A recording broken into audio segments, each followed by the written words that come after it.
Glória a Deus. Orem por mim. Fique de pé. Estende as mãos para cá.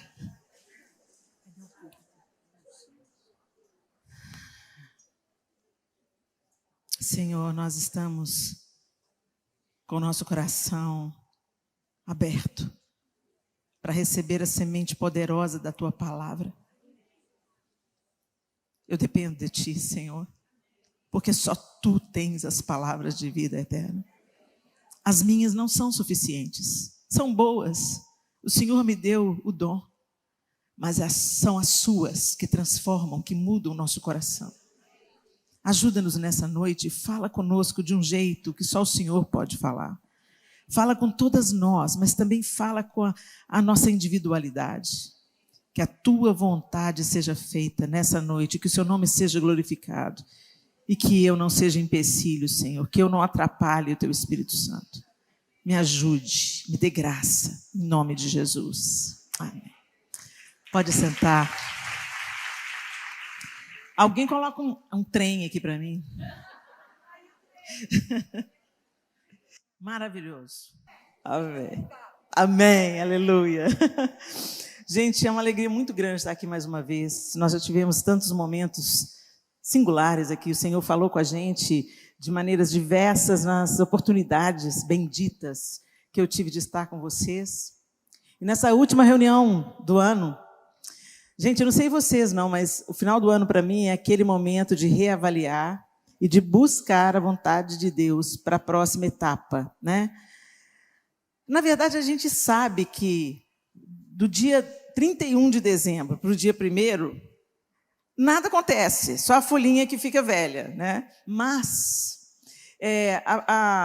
a neurociência explica que a gente entra, justamente por causa dessa troca do ano, a gente entra numa predisposição para reavaliar e redirecionar, né? Recalcular a rota, observar aquilo que não deu certo, buscar de Deus aquilo que é certo. E Deus tem me inquietado muito nesses últimos dias sobre o nosso real estado. É muito fácil nós sermos cristãos no Ocidente. O risco de alguém entrar aqui, um grupo de homens entrar aqui, com metralhadoras e fuzilar todos nós, ela existe, não posso dizer que é zero, mas é ínfima. No Brasil nós temos liberdade de culto. Nós não somos mortos pela nossa fé, ainda. Nós temos o privilégio de ter acesso à Bíblia, de poder assistir a uma pregação no YouTube. Você sabia que tem países que o YouTube é proibido? Ou é controlado pelo governo? Conteúdos cristãos não entram. A pregação do Evangelho não entra. As redes sociais não podem manifestar Cristo ou pregar o Evangelho. E nós temos o privilégio, né? Ao toque assim, de um dedo, a gente assiste uma pregação, a gente pode escutar a Bíblia, né? Andando no trânsito, a gente pode ir enchendo a cabeça da gente com as escrituras sagradas. Mas será que a gente tem feito isso, gente? Será que a gente tem realmente bebido da fonte, nos aquietado aos pés do Senhor, em confiança, em arrependimento, pedindo que Ele nos dirija, pedindo que Ele sare a nossa terra e que essa cura comece em cada um de nós, em cada um dos nossos corações? É muito mais fácil a gente responsabilizar o caos, alguém pelo caos. Está assim por causa de fulano, está assim por causa de ciclano, está assim por causa do sistema, está assim por causa do governo. Mas é tempo de uma autoavaliação. E o tema que passaram para mim é lamparina, ilumine até o fim. E eu fui estudar um pouco sobre o que é lamparina. A gente costuma ir em Israel e sempre a gente tem acesso às lamparinas. Elas ainda existem lá. Não precisa delas porque tem luz elétrica, mas é uma coisa muito simples da gente encontrar em qualquer lojinha em Israel, em qualquer feira em Israel, a gente encontra a lamparina.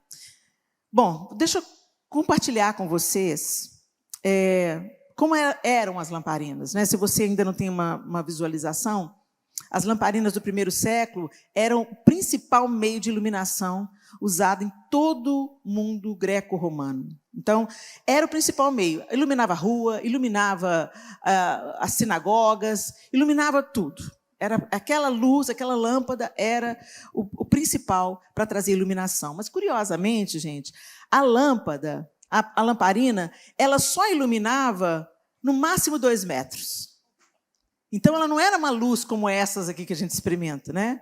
Ela iluminava pouco. Por isso, nas casas, era muito comum fazerem vários nichos assim nas paredes para colocarem várias lamparinas para iluminar um pouco mais. As lamparinas são feitas de cerâmica, de argila, barro. Elas são pequenas. A gente pensa numa lamparina, elas são pequenas. Elas geralmente têm de 8 a 12 centímetros. É isso aqui, ó.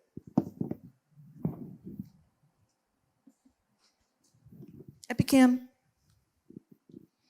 O design típico daquele tempo, do primeiro século, é o formato oval, com uma abertura em cima. Imagina comigo, então, um vasinho, né?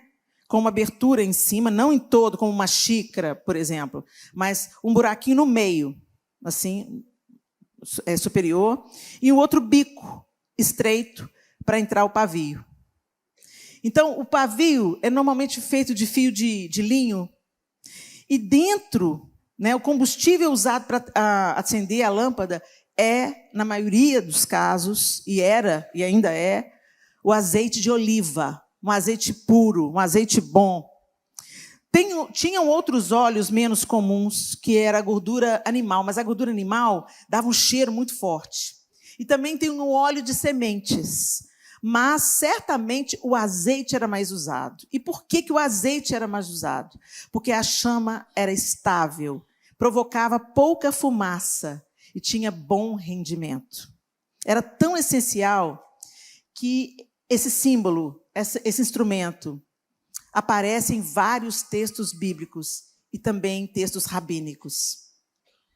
As lamparinas aparecem, então, muitas vezes na Bíblia, e o que a gente pode logo se lembrar é a parábola das 10 virgens, né? Que todas as 10 tinham as suas lamparinas. A gente imagina aquelas lamparinas assim, grandes, né, e tal, fica poético, fica bonito para a turma da dança fazer, mas, na verdade, eram aquelas lamparinas de barro, pequenas, exatamente como a gente é. E aí, tem umas curiosidades que eu queria compartilhar com vocês também.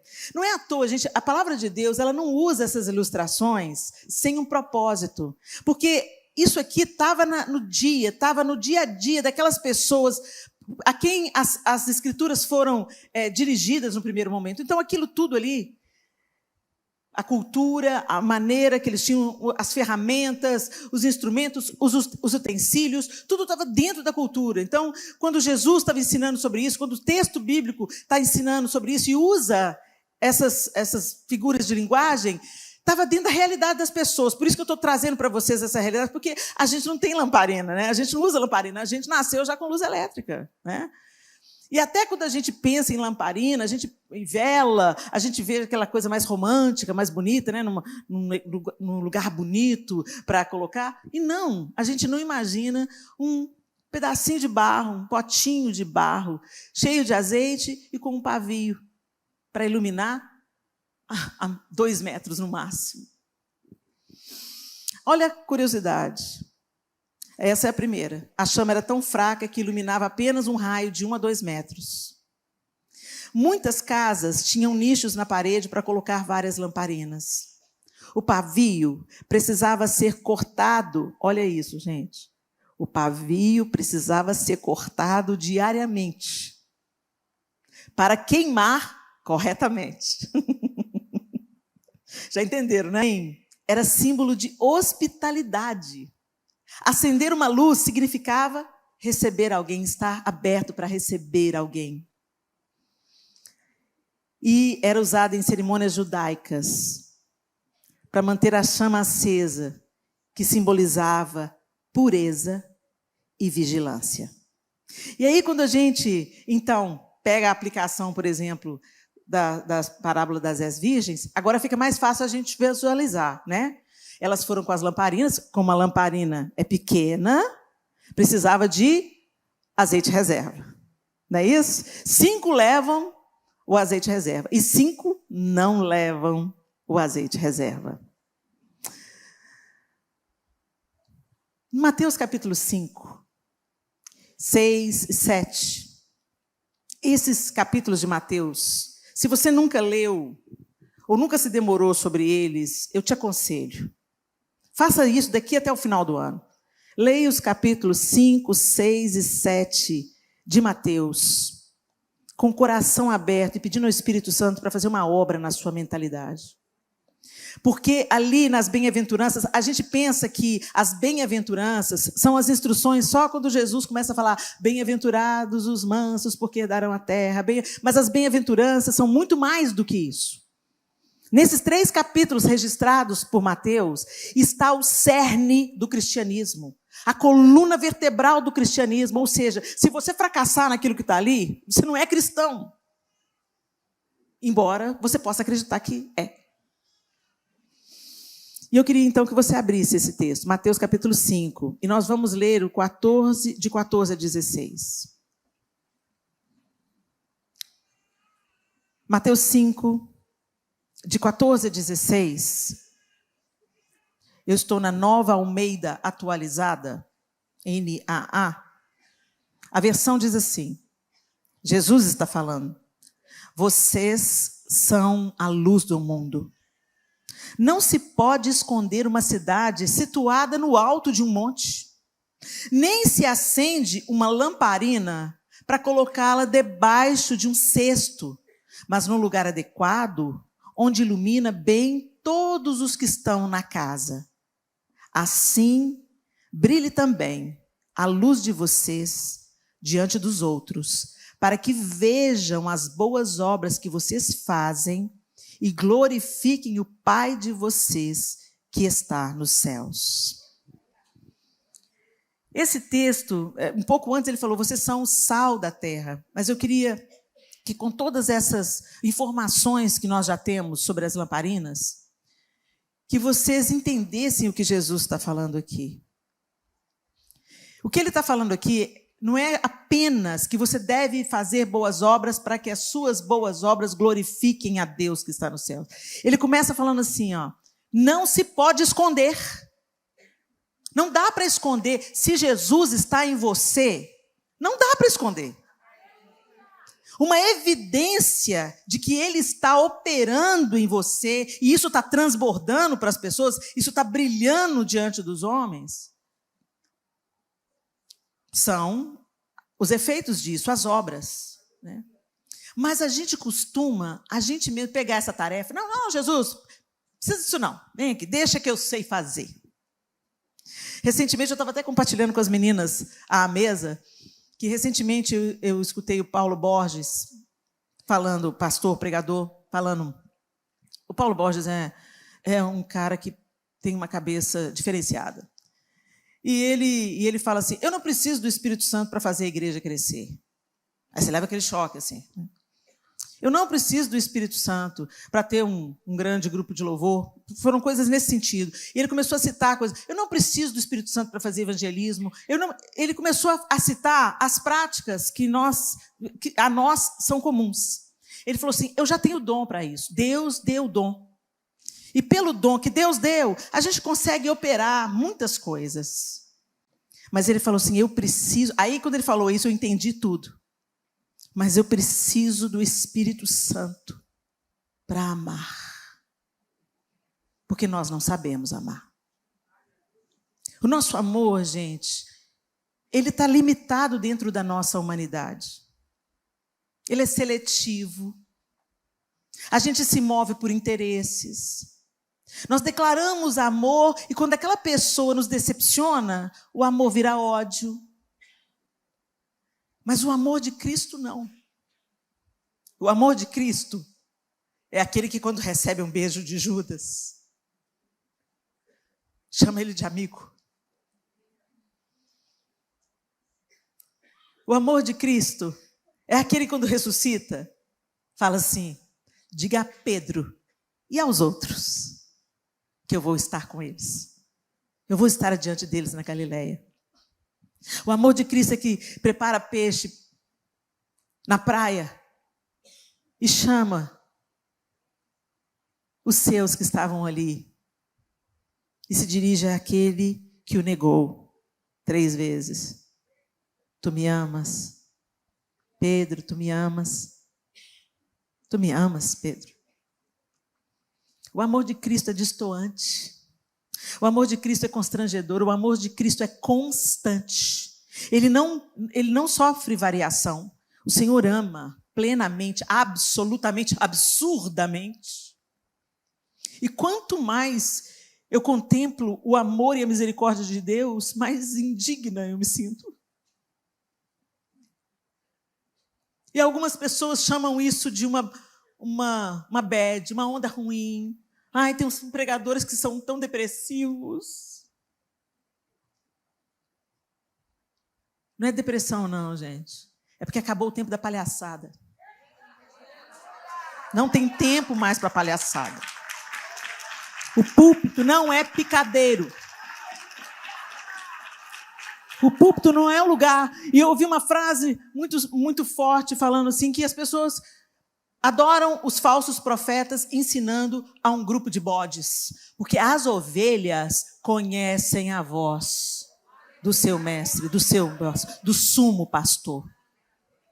Mas as palavras hoje de entretenimento, de encorajamento, e eu valorizo as palavras de encorajamento, gente, mas eu quero dizer para vocês, quando nós nos arrependermos dos nossos pecados, nós nos achegarmos a Cristo para conhecê-lo e deixar que a luz dele transforme e reavive a nossa chama, quando nós realmente nos colocarmos na presença de Deus, as outras questões da vida vão para os seus lugares. As emoções são curadas, os relacionamentos são ajustados, tudo vai para o seu devido lugar. Por isso que o diabo quer manter você preso nas sugestões que você mesmo transforma você. Você não transforma você. Você pode até conseguir um certo nível de sucesso. Mas esses dias eu me deparei com o meu coração e eu falei, Senhor, eu te sirvo há tanto tempo, Senhor. E eu te amo há tanto tempo. Mas eu estou podre. E a gente pensa que pecado é adultério, roubo. Pecado quando você pode fazer o bem e não faz. É pecado quando a gente vem toda bonita para a igreja. Se arruma, vocês estão lindas, aliás, todo mundo na paleta.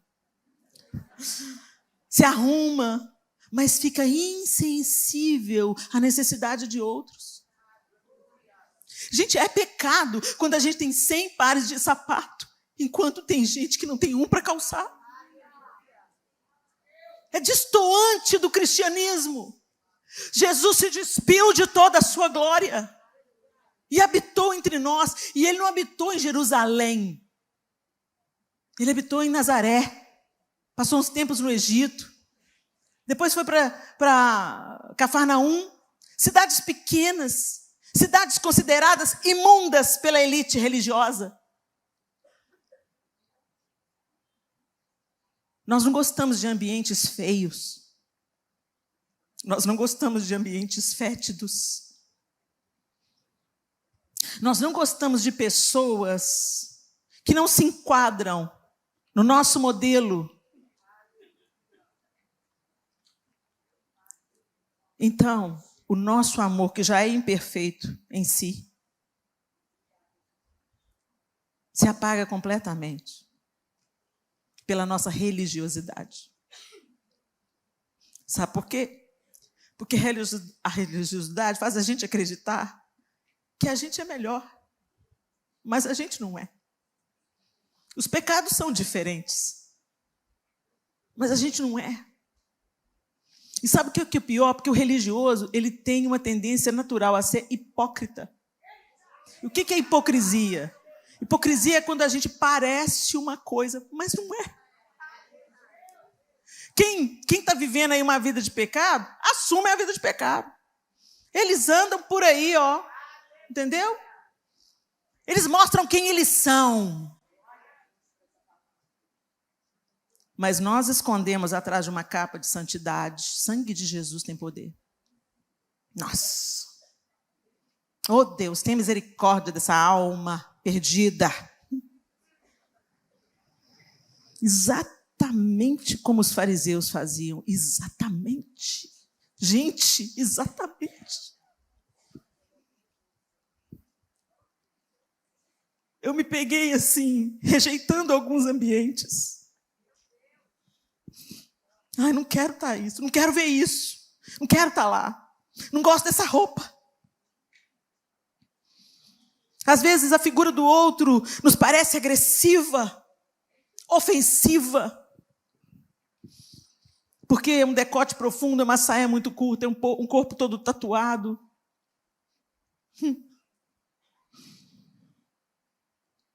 E aí a nossa religiosidade aparece. A gente olha e a gente rejeita. Se a gente sorri, não é de verdade, não é genuíno. Se a gente trata bem, não é de coração. É para inglês ver.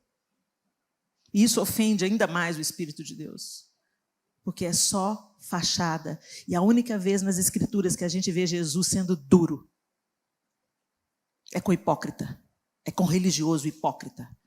Eles pareciam os caras, sabiam a lei de cor e praticavam a lei. Eles praticavam. E eles eram bons nisso.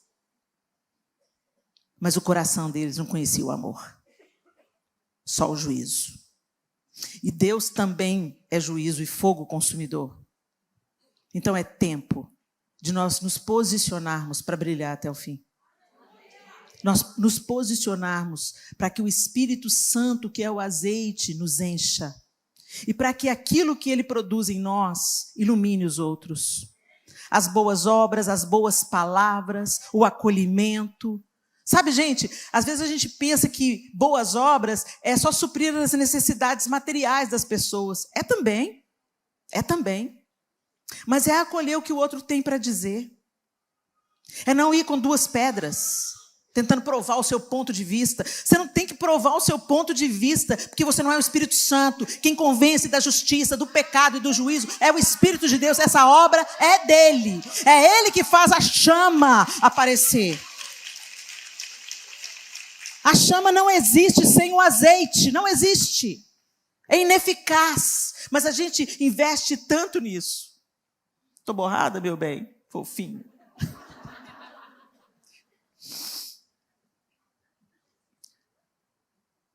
A chama não brilha sem o azeite, gente. Nós somos a lamparina, imperfeita, pequena, de barro. Recentemente acharam no sítio arqueológico algumas lamparinas do 1º século. E muitas delas tinham as digitais do oleiro. Impressa delas. É isso que o Senhor quer ver em nós, é isso que o mundo tem sede de ver em nós. No ano passado, eu vi o testemunho de uma irmã que foi no podcast do Jesus Cop, e até tiveram que tirar o vídeo dela do ar, porque ela trabalha na linha de frente de países perseguidos. E ela estava contando o testemunho de alguém um cristão que foi capturado pelos radicais e ele começou a ser torturado. E ele foi colocado de joelhos, amarrado, com as mãos para trás, amarradas, e vinha o carrasco e batia na boca dele.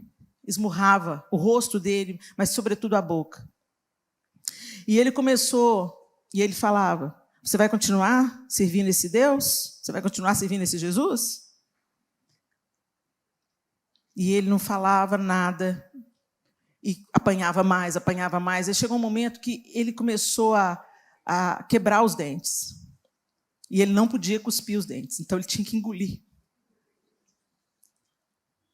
Chegou num dado momento, ele falou com Jesus: ô Senhor, eu não aguento mais. Está doendo muito. Me leva. Ele não estava disposto a negociar Jesus. Ele estava pedindo só para acelerar. o processo, porque já estava se estendendo muito, e ele estava sofrendo muito, já não estava dando conta. E ele fez essa oração quando viu os pés do carrasco chegando perto. Ele ergueu os olhos. E quando ele ergueu os olhos, aquele homem que estava torturando ele falou assim: não olha para mim assim. Não olha para mim assim. Eu não aguento esse amor.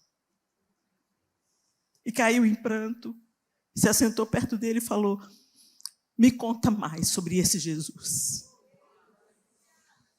Não era o amor dele, era o amor de Cristo nele. Era a luz de Jesus brilhando nele. É o azeite pleno, provocando uma chama quente. Ao contrário das lamparinas daquela época, a sua luz pode chegar bem longe. Pode iluminar longe. Uma pequena luz pode iluminar longe. Nós precisamos de azeite. No Antigo Testamento e no Novo Testamento, o azeite simboliza o Espírito Santo.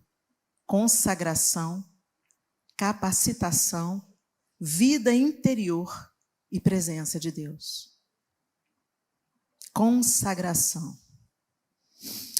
Tudo que é consagrado é separado para Deus. Você não toca mais, você está entendendo? Quando você fala assim, vamos consagrar. É por isso que um pastor falou assim, às vezes a gente vai orar pelo alimento, a gente fala, Senhor, consagramos ao Senhor esse alimento. Então não come não, porque o alimento é de Deus. Né? E eu nunca tinha pensado nisso. Você, gente, é mesmo, né? Porque o que é consagrado é aquilo que é entregue totalmente ao Senhor. Então, gente, a primeira coisa que nós precisamos, o que acontece em nós, quando o Espírito Santo está atuando em nós, é separação. É consagração absoluta. A sua vida não te pertence mais. E você tem essa consciência e esse alívio. É isso que o Espírito Santo produz em nós. Sai do controle. Entrega o controle para mim, que agora sou eu que mando. E que bom que ele manda. Porque a gente mandando, a gente é um cargo desgovernado.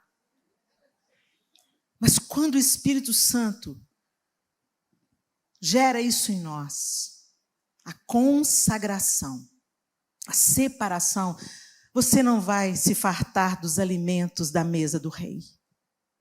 A gente acha linda a história de Daniel, não é? Ele e seus amigos se mantiveram fiéis, não participaram das iguarias do rei, aquelas comidas saborosas, vistosas, atraentes, cheirosas. Não, eles passaram a legumes. Não se contaminaram. Mas quanto alimento a gente tem colocado para dentro que tem nos adoecido? Notícias ruins, opiniões políticas, brigas políticas, indignação, ódio. Se a gente fica consumindo, gente, o que a gente sente é ódio. Impaciência, mornidão, fraqueza espiritual. A gente não consegue mais orar, porque o que a gente está colocando para dentro? De que a gente está se alimentando? Daquilo que nos parece apetitoso, cheiroso, mas mortal? Ou daquilo que parece simples, mas dá robustez, beleza e saúde? Era isso que aconteceu com Daniel no final do processo. Eles estavam mais fortes, mais vistosos do que antes. Eles estavam comendo a comida certa. Consagração é estarmos separados. Não separados das pessoas. Jesus andava no meio da galera.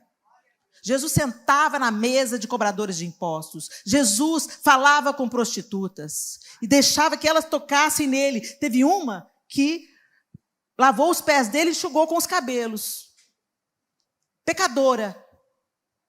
E aí Levi fala, se ele soubesse quem está lavando os pés dele. É assim que a gente fala, é assim que a gente opera. Ah lá, fulana, parece santa. Gente que sabe, hein? Nossa, você ficou sabendo da filha desse clã? Aquela menina nunca me enganou. Você ficou sabendo que fulano está noiado? Fulana está sofrendo, vamos orar por ela. Fecha a boquinha, amor, vai orar você. Para de propagar má notícia. Para de falar das tragédias alheias, porque já basta aquelas que a gente tem que encarar. Deixa eu falar com você. O dia que você resolver e vencer todos os seus pecados e dificuldades, aí você cuida da vida dos outros. Aí você vai ser eficaz. Você já está pronta. Não é se separar das pessoas, não é se sentir superior às pessoas. Consagração é você se separar para Deus. Então você não coloca qualquer coisa diante dos seus olhos. Você não participa de qualquer conversa. Você não fala qualquer coisa. Gente, a gente não consegue. Por isso que nós precisamos de nos achegar ao Senhor. Chegai-vos a Deus, e Ele se chegará a vós outros. Purificai as mãos, pecadores, e vós que sois de ânimo dobre. Um dia você está feliz, um dia você está triste, um dia você é quente, um dia você é frio, um dia você é apaixonado. Limpai o coração. Afligi-vos, lamentai e chorai. Afligi-vos, lamentai e chorai pelo seu pecado, pelas suas incapacidades, porque não tem recursos em você mesmo. Afligi-vos, lamentai e chorai. Converta-se o vosso riso em pranto. É tempo do nosso riso se converter em pranto de arrependimento. O Brasil está ruindo e a culpa é da igreja. Porque se o meu povo, que se chama pelo meu nome... Ah, Helena, nós oramos. Só naquela época, né? Já pararam. A gente ora, chora. Até ora pelo Brasil. Tem gente que está orando pelo Brasil até hoje. Mas da mesma proporção que ora, espalha má notícia. Na mesma proporção que ora, não crê que Deus pode fazer alguma coisa. Na mesma proporção que continua orando, continua com medo do que vem por aí. Mas os que esperam no Senhor renovam as suas forças. Correm e não se cansam, caminham e não se fatigam. Essa situação que a gente está vivendo, gente, só denuncia como o nosso coração está. Eu não vim aqui para apontar o dedo para vocês, não. Eu comecei essa palavra falando, Deus está me confrontando, revisitando a minha fé, observando as minhas raízes e me atraindo a um posicionamento, porque acabou esse tempo da gente ficar, sabe, todo mundo maravilhado na hora do culto, a gente ergue as mãos, a gente adora, a gente até chora, a gente, ai, que música maravilhosa, eu senti a presença de Deus, mas chega, sai daqui e continua vivendo a mesma vida. Continua mentindo, continua enganando. Quantos púlpitos estão manchados com prostituição e adultério? Deus tenha misericórdia de nós, a começar aqui.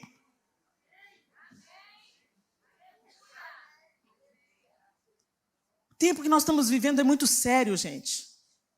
Não é tempo de brincadeira. Jesus não vem buscar uma noiva imatura, menina. Ele vem buscar uma mulher pronta para o casamento. E a noiva está se adornando, a noiva está amadurecendo, a noiva está se sentindo mais atraída, mais sedenta, desejando mais estar com o noivo. Como a Marine bem falou aqui, como é que você quer casar com quem você não quer namorar? Vai conhecer o Senhor que você diz que ama. Entra no teu quarto, fecha a tua porta, chegai-vos a Deus e Ele vai chegar a você. E aí Ele muda o que a gente não consegue. Ele mostra o que a gente, na nossa própria força ou capacidade, não consegue enxergar. Quando o Senhor entra e acende a luz, as baratas correm. Não dá para esconder dele o nosso coração. Se consagre. Se separe para Deus. Você tem 24 horas no dia, nem um minuto para o Senhor? Quantas vezes você já leu a Bíblia toda? O menino de 5 anos já sabe o Corão do islamismo. Você é 10 anos crente, nunca leu a Bíblia toda? Eu também fui assim. Por isso que eu estou te falando, desperta, ó tu que dormes. Desperta. Se consagre para o Senhor. A primazia das suas atenções, dos seus dias, dos seus afetos. A gente fala que não é idólatra, mas acorda. Primeira coisa, antes de falar com o Senhor, antes de qualquer coisa, passa a mão no celular. Desfaz o alarme e já dá uma olhada nas notícias do dia. Vai no WhatsApp, dá uma lida nas mensagens. E às vezes já sai da cama atribulada, dependendo do que você vê lá. E isso vai nos levar para a vida, gente. Isso vai nos levar para a vitória. Isso vai nos levar... A maior batalha espiritual que a gente trava é com a gente mesmo. Com as nossas preferências, com os nossos gostos, com os nossos vícios, as nossas manias. A gente vê quando a gente faz um jejum, por exemplo, como que é difícil. O corpo está gritando. A carne está gritando. E ela normalmente fica bem fortalecida pelas coisas que a gente põe nela. Agora, o nosso espírito, ele é nutrido pela abstenção desses prazeres. Faz um jejum de internet e usa esse tempo. Vai lá na sua semana, calcula quanto de tempo você gasta na internet por semana. E faz um propósito, vou gastar esse mesmo tempo que eu gastava na internet, na presença de Deus. Você vai ver o que vai mudar na sua vida. Isso é consagração. Capacitação, porque é isso que o Espírito Santo faz. Primeiro, ele nos leva à separação, à santificação. Ele muda a gente. E aí ele nos capacita a amar. E quem ama, serve. Quem ama não é egoísta. Quem ama, compartilha o que tem. Quem ama, sabe ouvir. Quem ama, não joga pedra. Quem ama, acolhe, consola. Corrige em amor, em graça. Exatamente como o Senhor nos corrige. Em amor e graça. Ele é firme. Ele é firme. Mas na mesma proporção que ele é firme, ele é amoroso e misericordioso. E as portas ainda estão abertas. Ele quer nos capacitar a amar. Nós não sabemos amar. Por isso temos dificuldade de perdoar.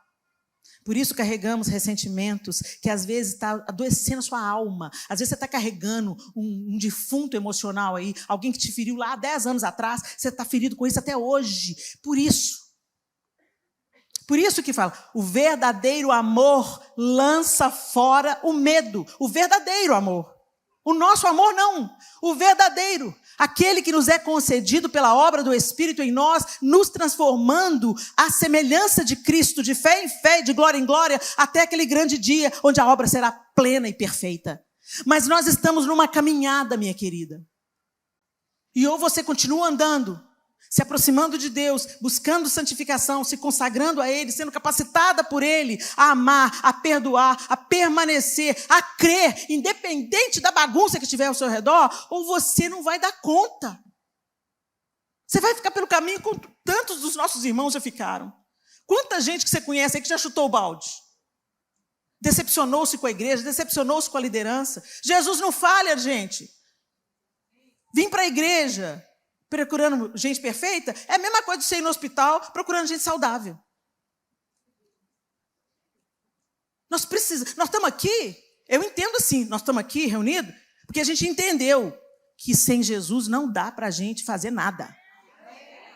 Sem Ele nós não temos soluções em nós mesmas. Não temos. Mesmo que o coaching fala, a neurociência diga, quem transforma de dentro para fora é só o poder do Evangelho, a pessoa do Espírito Santo e a obra da cruz. Vida interior. Ah, gente, vida interior. Para de viver por aparências. Não seja hipócrita. Seja de verdade. Mesmo que o que for aparecer for feio.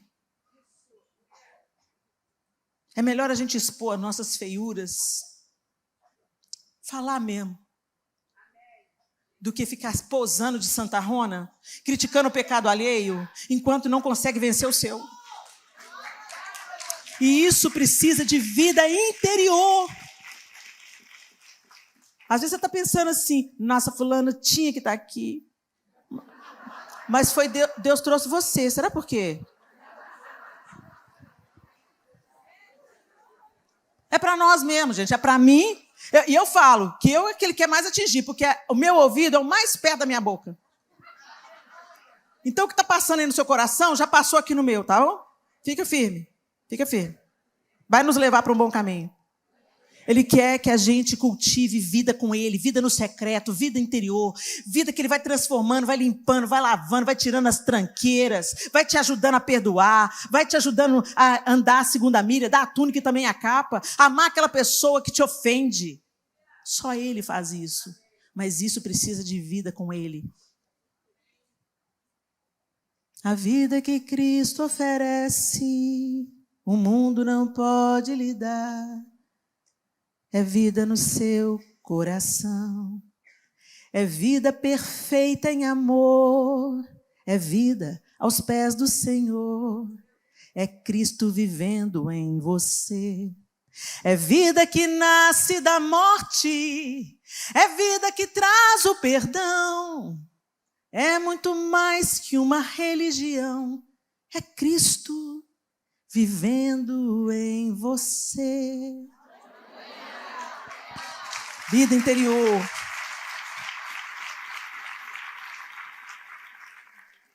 E presença de Deus. Presença de Deus.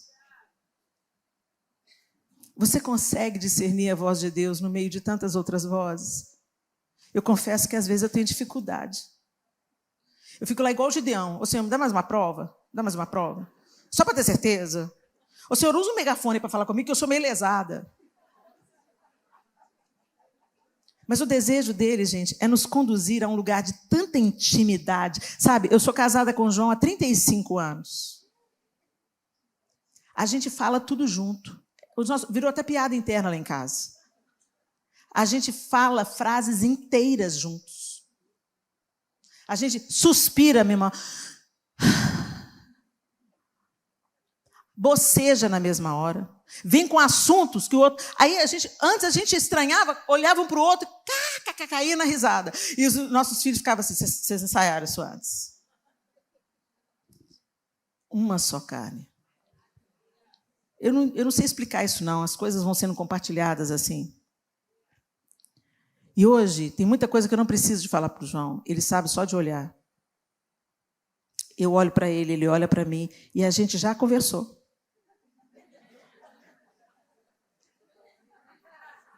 Já sabemos. Por isso que o Senhor, Ele compara o casamento àquilo que Ele está preparando, o grande casamento. A noiva e o noivo. Conectados. Amando a mesma coisa, caminhando na mesma direção, com a mesma disposição de ser humilde e manso de coração, se entendendo só de olhar. Mas isso é construído passo a passo. Negar-se a si mesmo, muitas vezes, é desligar a TV. Negar-se a si mesmo, muitas vezes, é fazer o jejum do celular. Negar-se a si mesmo é, muitas vezes, levantar de uma mesa onde um outro irmão está sendo exposto. Negue-se a si mesmo. Quem quiser vir após mim, negue-se a si mesmo. E tome a sua cruz. A sua cruz é a obediência à vontade de Deus. Não é seu marido, nem sua sogra.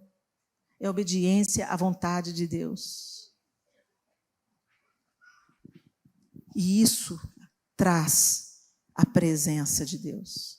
Você discerne a presença dele. Você sabe que não é um arrepio. Não é, sabe? Às vezes a gente sente Deus muito pelas emoções. E aí alguém que não sente nada, pensa assim, hoje o culto não foi uma bênção. Pensa aqui agora comigo. Deus está, Ele é onipresente. Ele está quando o pau está quebrando, ele está quando você está sentindo, e Ele está quando você não está sentindo nada. Ele está. A nossa sensibilidade à presença dEle é que muda. E quando essa sensibilidade acontece no coletivo, uau! Aí é quebrantamento, é todo mundo entrando debaixo do banco da frente, o ranho descendo, a meleca descendo, o povo aceitando Jesus, sendo batizado com o Espírito Santo. É a presença manifesta de Deus. Mas nós temos que aprender nesses dias a perceber a presença dEle sem arrepio, sem choro, sem emocionalismos. A paz que a presença dEle garante. Ele está no barco. ainda que esteja dormindo. Esse episódio não foi escrito ali, gente, só para a gente mostrar para mostrar a incredulidade dos discípulos, não. Para mostrar a nossa incredulidade. O Senhor está no barco. Mas quantas vezes a gente se descabela? Eu vou morrer, minha loja vai fechar, o Brasil vai quebrar. E tudo bem se quebrar, o Senhor continua no barco. Ele vai continuar nos sustentando em toda e qualquer situação. Agora, palavra boa, você gostou de ouvir, né? Mas só vai desfrutar dela quem estiver no esconderijo do Altíssimo. Só vai desfrutar dessa paz no meio do caos quem depende de Deus para tudo. Quem confia plenamente no Senhor e quem percebe claramente que Ele está em qualquer circunstância, porque Ele prometeu: eis que estou convosco todos os dias. Todos os dias. No dia bom, no dia da alegria, no dia da festa, no dia da vitória e no dia da derrota, no dia da tristeza, no dia da angústia, no dia do luto. Todos os dias, até a consumação dos séculos. A lamparina é a nossa vida. O azeite, o Espírito Santo. E a chama, o testemunho. Não tem jeito de esconder uma lamparina debaixo da cama. Não tem jeito de esconder uma cidade construída em cima de uma montanha. Não tem jeito. Ela vai iluminar a todas. Se nós estivermos cheios de Deus, isso vai transbordar de nós, nas nossas decisões, nos nossos relacionamentos e na maneira como a gente enxerga e trata o outro. O padrão que Jesus deu, gente, elevou demais. Por isso que a gente depende dele para tudo. Como eu vos amei, que vos ameis uns aos outros. É moleza você amar essa aí que está do seu lado, que é igualzinho você, que crê no mesmo Deus, que anda do mesmo jeito, que veste quase igual. É moleza, não tem glória nenhuma nisso, não. A glória de Cristo é derramada quando Ele ama os não amáveis através de nós. Feche os seus olhos. Você é uma lamparina. O Senhor já te modelou, te forjou. Mas uma lamparina sem azeite, ela só serve para enfeitar. Só serve para decorar. Ela não ilumina. Logo, ela não cumpre a sua função principal. Então, ela é inútil. Você já é a lamparina. O Senhor te formou. E como aquela lamparina que foi achada lá no sítio arqueológico recentemente, a digital do oleiro está em você. Você foi atraída pelo amor de Deus. Você crê nele. Você crê que ele é o Filho de Deus. E você rendeu a ele a sua vida.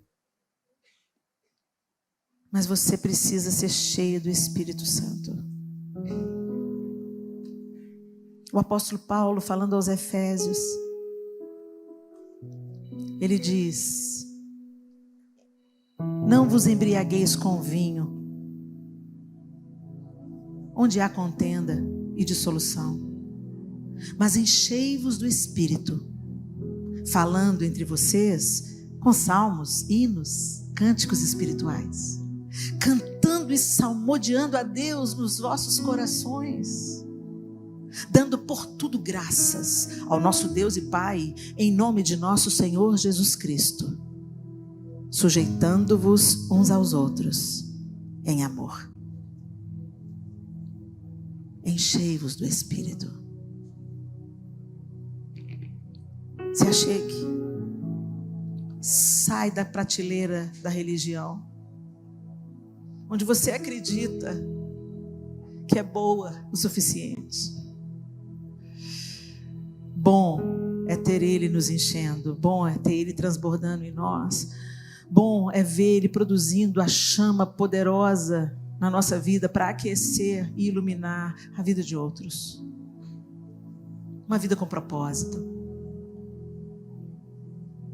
Uma vida centrada em Deus e não autocentrada.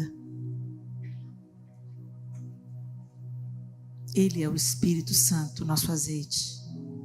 E a chama, o fogo, é o testemunho. Testemunho é aquele que as pessoas constatam pela nossa vida, pela nossa maneira de viver, pela nossa maneira de falar. Ser uma bênção no púlpito, no evento, é fácil, porque está lá. A gente pode fazer sem o Espírito, a gente tem o dom. Mas tudo isso é vão se não tiver amor. E o amor só vem dele. Assim, de olhos fechados. Isso começou quando eu ouvi umas perguntas um pouco desconfortáveis. E eu vou ler só algumas delas para vocês. O que me incomodou, eu espero que incomode você também. E entenda, nós não estamos aqui julgando ninguém. Cada um vai prestar contas de si. Não é momento de você lembrar da amiga que não está aqui, do pastor que pecou. Agora é hora de você olhar para dentro. A primeira pergunta: por que se fala tanto de dízimos e ofertas, mas tão pouco de ajudar órfãos, viúvas, necessitados e os que foram esmagados por sistemas tóxicos religiosos? Por que o financeiro é enfatizado, mas o cuidado é esquecido? Entenda, nós não estamos aqui dizendo que é errado ensinar sobre dízimos, ofertas, generosidade. Mas na mesma medida que a gente ensina isso, a gente deveria, inclusive, usar os recursos para acolher, para prover a viúva, o órfão, o necessitado. E cuidar do esquecido. Outra pergunta desconfortável. E eu volto a dizer, nós não estamos aqui chancelando pecados. Nós estamos desvendando os nossos próprios pecados. Por que se levanta bandeiras tão fortes contra a comunidade LGBT, mas se esconde debaixo do tapete os casos de líderes, pastores e membros adúlteros, manipuladores, abusivos, dissimulados? Porque a igreja é tão rápida em disciplinar o membro, mas tão lenta em disciplinar o líder.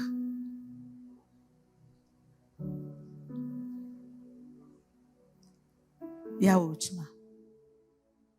Por que existe uma obsessão por conferências, congressos, agendas, escala de serviço, performance ministerial, mas tão pouco se fala sobre vida no secreto, intimidade com Deus, quebrantamento e transformação real do coração? Por que o palco recebe mais atenção que o quarto de oração? Perguntas desconfortáveis, mas necessárias, para colocar em xeque nossa justiça própria. O Senhor só corrige o filho a quem Ele ama. Os dias são maus. E você precisa estar pronto, fortalecida, cheia de fé, confiante, esperançosa. É assim que a gente tem que estar. Mas tudo isso começa com arrependimento de pecados, quebrantamento de coração e busca pelo Senhor. As demais coisas serão acrescentadas, meus irmãos. Em primeiro lugar, o reino de Deus e a sua justiça. Não inverta essa ordem. Não inverta essa ordem. Senhor, nós te louvamos por essa noite. Obrigado porque a tua vara e o teu cajado me consolam. Ah, Senhor, como nós precisamos de ti. Exatamente como o Senhor disse em João 15. Sem mim, nada podeis fazer. E não podemos mesmo. Ensina-nos a amar. Não com o nosso amor limitado, imperfeito, interesseiro e falível. mas com teu amor perfeito, profundo, verdadeiro e sobrenatural. Que o mundo veja as evidências da transformação do Senhor no nosso interior. Que aquilo que o Senhor for fazendo em cada uma de nós transborde na nossa casa, na nossa vizinhança, no trabalho, na faculdade, na igreja, com os filhos, com o cônjuge. Só tu tens as palavras de vida eterna. Nós nos voltamos para ti, reconhecemos a nossa absoluta dependência e te pedimos, transforma-nos de dentro para fora. Faz uma obra em nós. E nós nos comprometemos. Nós vamos nos achegar bem perto, ao alcance das tuas mãos curadoras e poderosas. Em nome de Jesus nós oramos, agradecidas por essa noite. E que o Senhor faça em nós o que só o Senhor pode fazer. Em teu nome, Senhor, nós oramos. Amém e amém.